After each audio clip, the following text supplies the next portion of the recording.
Welcome to ECO314 Study Session 3 Marketing Environment Introduction.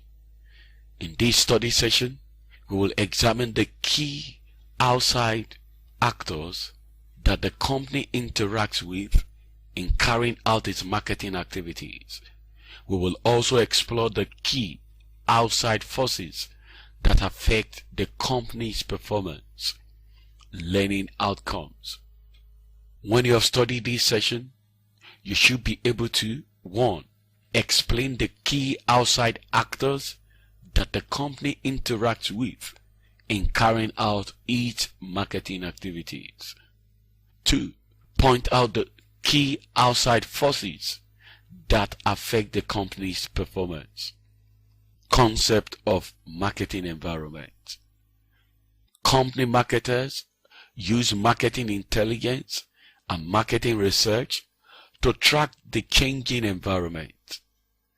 By erecting early warning system, marketers will be able to revise marketing strategies in time to meet new challenges and opportunities in the environment. Marketing environment.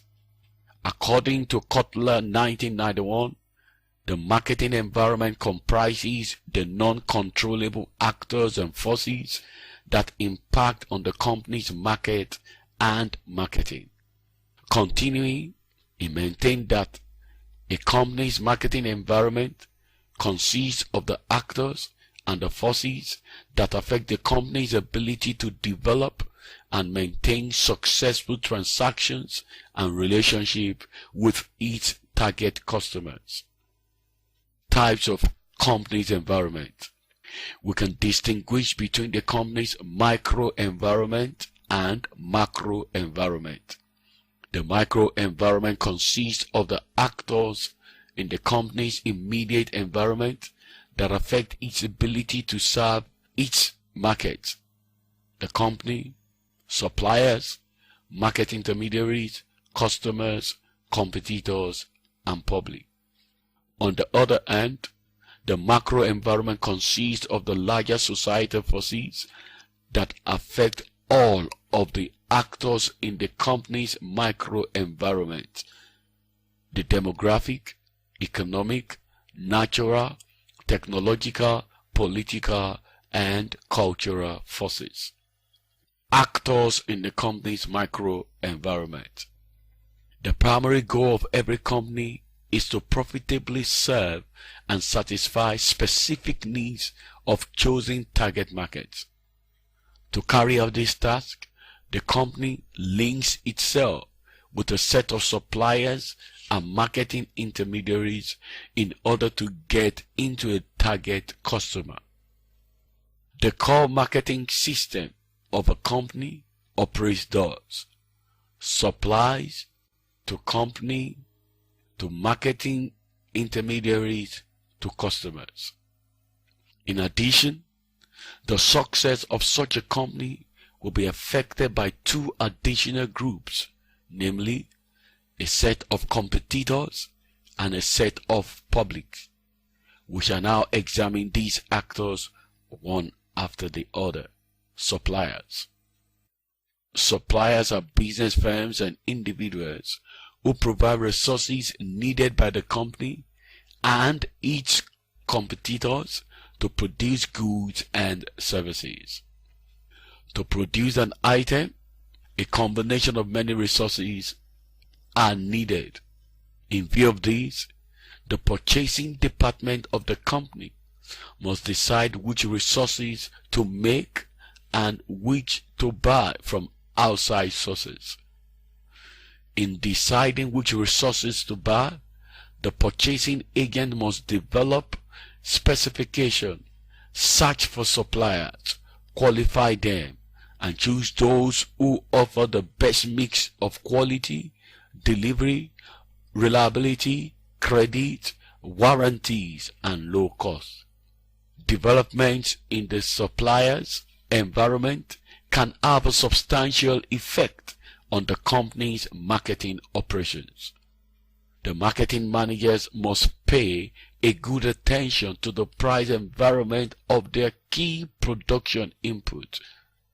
Rising price of key inputs may force the company to raise the price of its products. More so, such supply of a company's input can hinder it from meeting with the demands of customers and could make such a company lose sales in the short run and damage customers' goodwill in the long run. Company marketing management in formulating marketing plans have to take into consideration the other groups in the company. These other groups, which are referred to as the company's internal micro environment, comprise the top management, finance, research and development, purchasing, marketing, and accounting. Marketing managers must take decisions within the context set by the top management and also endeavor to work closely with the other functional departments mentioned above. All of these departments must have impact on the marketing department's plan and actions. The many obvious potential conflict between marketing and other functions suggest that marketing has to negotiate with internal company groups in the course of designing and implementing its marketing plans. Marketing intermediaries. Marketing intermediaries refer to firms that aid the company in promoting, selling, and distributing its goods to the final consumers. They include middlemen, physical distribution firms, marketing services, agencies, and financial intermediaries. Middlemen. Middlemen are business firms that assist the company find customers or close sales with them. We have two types of middlemen, and they are agent middlemen and merchant middlemen. Why does the company use middlemen at all? The answer is that middlemen are able to perform several marketing tasks more efficiently than the company can.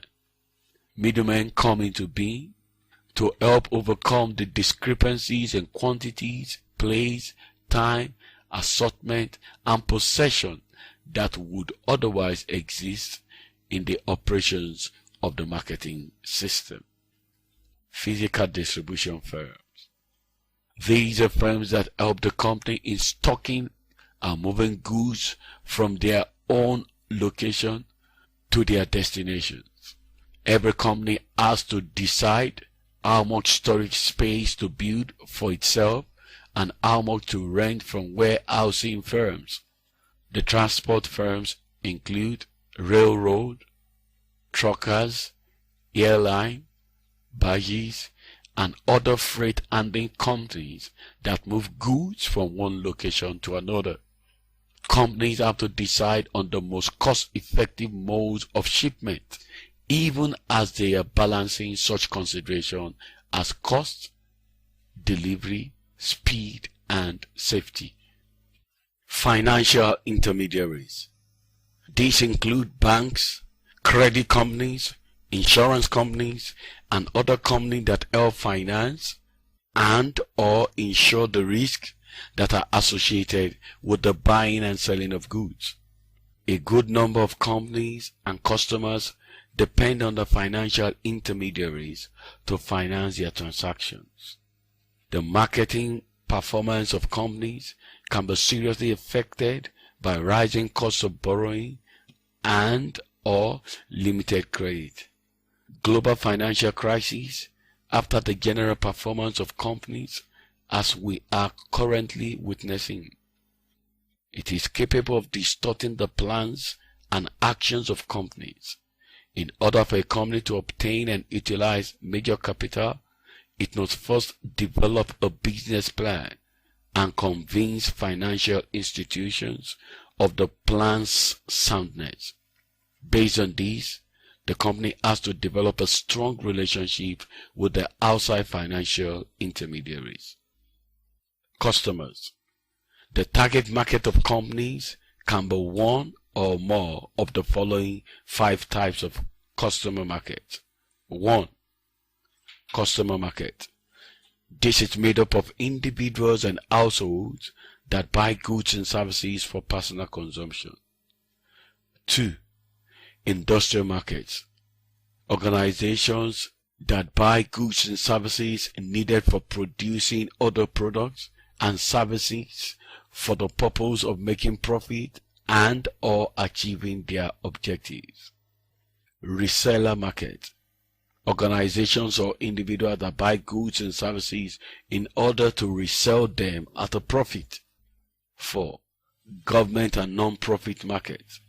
This is the type of market that is made up of the government and non-profit agencies that buy goods and services in order to produce public services or transfer these goods and services to others who need them. 5. International market. These include buyers from abroad, including foreign customers, producers, resellers, and governments. The main customer market to any company is the reseller. However, another important group is the institutional customer, namely factories, schools, hospital, government agency, and so on. Companies sometimes sell their product to foreign customers. The specific characteristics of each customer market demand a careful study by the seller if the company must retain its market share. Competition.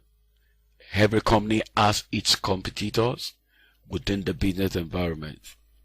These competitors have to be identified, monitored, and outmaneuvered in order to capture and maintain customer loyalty.